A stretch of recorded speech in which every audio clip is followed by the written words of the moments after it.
So, positive ito yung energy ng swerte, mga kapiksi. Una, yung iba sa inyo guys, suswertehin sa negosyo. Makakapag-manifest kayo ng magandang negosyo, mga kapiksi. Kung nagbabalak pa lang kayong magnegosyo guys, suswertehin kayo sa pinaplano yung mga negosyo. Okay? And kung kayo naman ay may negosyo na, lalo pang suswertehin yung negosyo nyo, mga kapiksi. Basta patuloy lang kayo sa pag-aasikaso, sa pag-handle ng tama ng business nyo guys. Okay? And nakakatulong din yung collaboration sa business, mga kapiksi.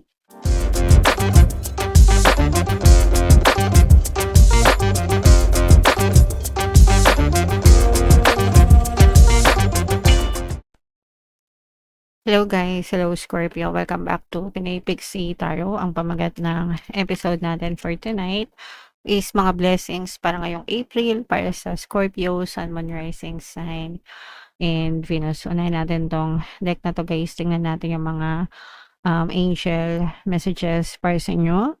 Ito'y self-respect, mga kapiksi. Kailangan irespeto nyo yung sarili nyo para irespeto rin kayo ng ibang tao, mga kapiksi. So, wag nyo hahayaan na apak-apakan kayo, bastusin kayo, babuyin kayo, abusuhin kayo, guys, no? Kailangan meron kayong respeto sa sarili nyo and wag nyong hinahayaan na hindi kayo irespeto ng ibang tao, mga kapiksi. So, yung respeto guys, kayo yung unang respeto at pagmamahal sa sarili. Kayo yung unang magbibigay niyan sa sarili nyo bago nyo siya makuha sa ibang tao, Scorpio.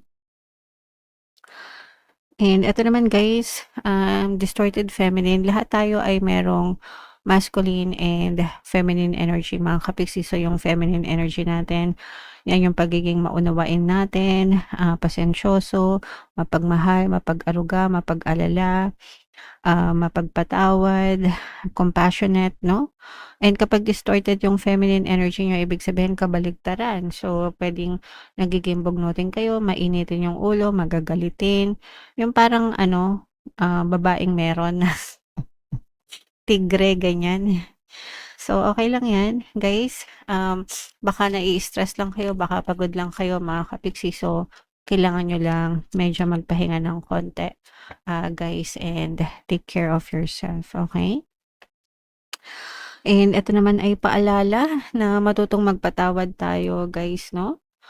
Um, sa mga taong nagkasala sa atin para magkaroon kayo ng emotional freedom, ng healing, mga kapiksi.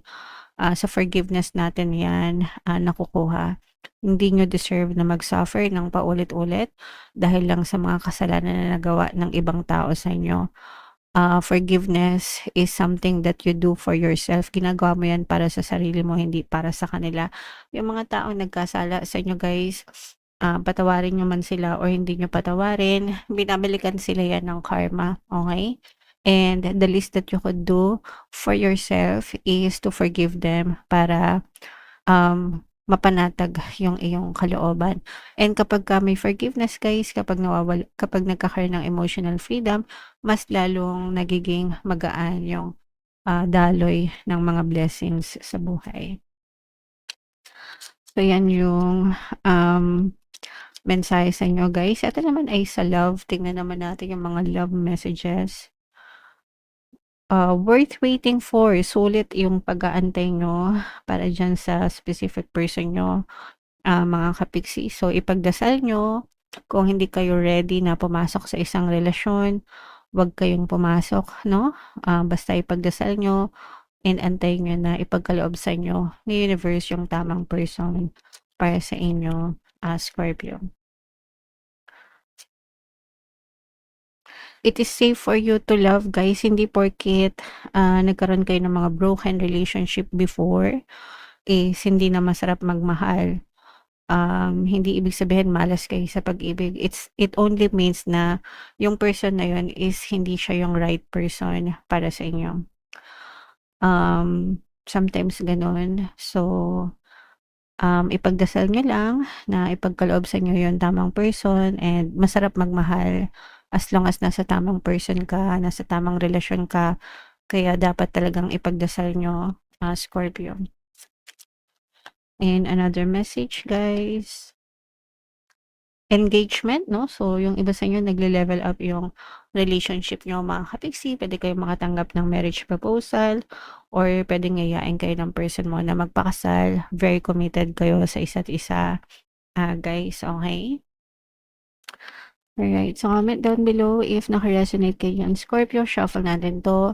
Hanapin natin yung energy ng Scorpio at saka yung energy ng blessings. Habang sina-shuffle ko 'to guys, panoorin niyo muna yung video natin regarding sa ating paano mag-manifest ng abundance video course. Kapiksi, sawa ka na ba sa mga struggles at hirap sa buhay mo? Masipag ka ba at masikap sa buhay ngunit hindi ka pa rin umaasenso? Ilang beses ka na bang nag-attempt magnegosyo at mag-invest pero palagi ka pa rin nalulugi? Sa pagkakataon na ito ay maaaring may subconscious beliefs ka na nagiging balakid sa iyong pag-unlad at pagyaman. Introducing, paano mag-manifest ng abundance video course. Dito ay matututunan mong ma-overcome ang mga balakid mo para tuluyan ka ng umunlad, umasenso, sumagana, maging matagumpay, successful at maswerte sa iyong kabuhayan, pera, trabaho, negosyo sa lapi at kaperahan ng bonggang-bongga. Dali, mag-send na ng email sa pinoypixitaro@gmail.com at simulan na ang iyong pagyaman ngayon. Alright, so sa lahat ng gusto mag-avail ng course guys, meron tayong paano mag-manifest ng abundance video course, paano mawala ang third party at magkaroon ng harmonious na relationship, paano pabalikin si ex or vice breakup. Sa mga interesado guys, mag-send lang kayo ng email sa pinoypixitaro@gmail.com.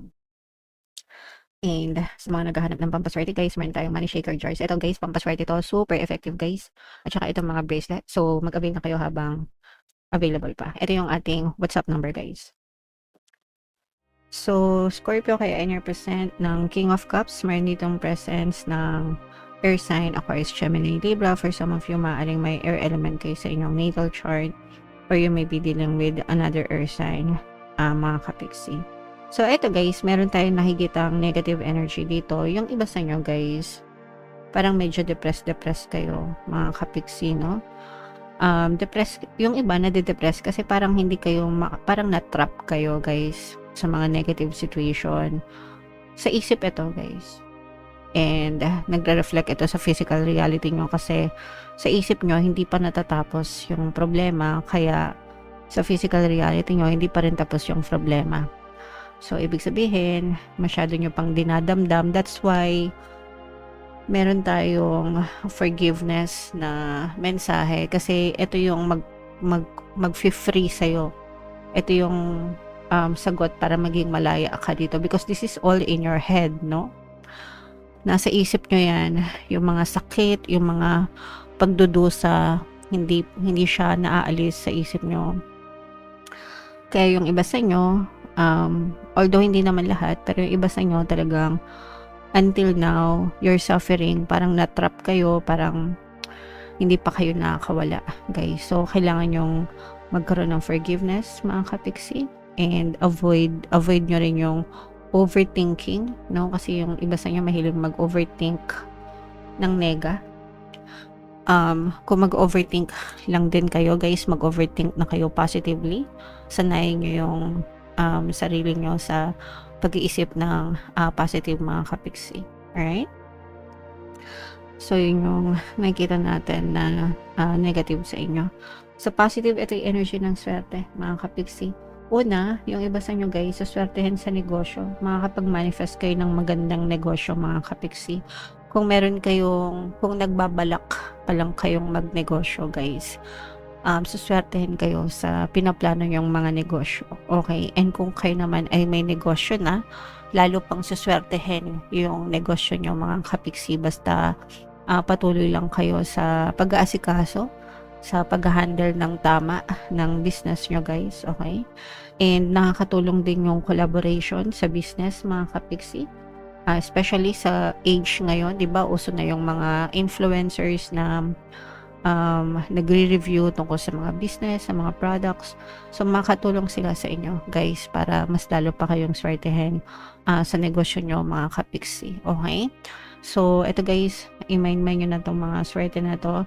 Mind swerte, mind good luck, good fortune, mga kapiksi. Maaari ding merong tulong, yung iba sa inyo merong tulong na pinansyal, yung iba merong magandang balita pagdating sa kaperahan. So kung meron kayong mga nilalakad anything, na may kinalaman sa pera like trabaho or application ng mga loan or mga visa, mga job, contracts, ganyan, freelancing, or kung nag-aahente kayo ng kung ano mang binibenta nyo.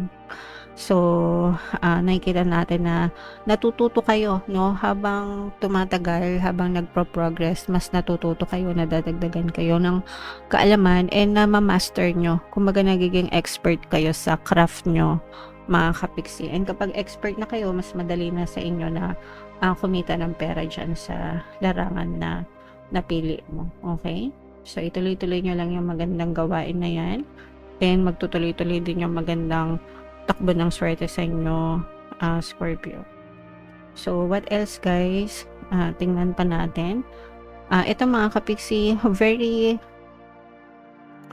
very unstoppable yung energy nyo, mga kapiksi, no? Kaya talagang magtatagumpay kayo. Guys, very energetic kayo, guys. Ibig sabihin, punong-puno kayo ng positive energies, mga kapiksi. And hindi nyo inaalis yung alab ng apoy sa puso nyo. And ganun yung mga sumasukses na tao, guys, kasi merong iba, karamihan sa atin na pumapasok para magtrabaho, para kumita ng pera, tapos uwi, tapos tulog.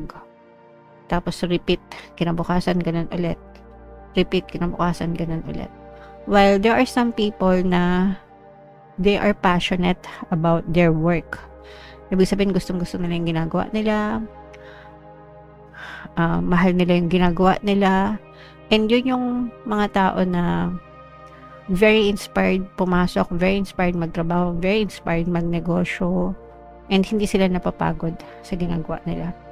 So, ganun yung nakikita natin sa inyo, guys. Parang hindi kayo napapagod, kaya yung progreso nyo tuloy-tuloy din, mga kapiksi. So, tuloy-tuloy kayo sa pag-angat, tuloy-tuloy kayo sa pag-usad, tuloy-tuloy kayo sa pag-asenso.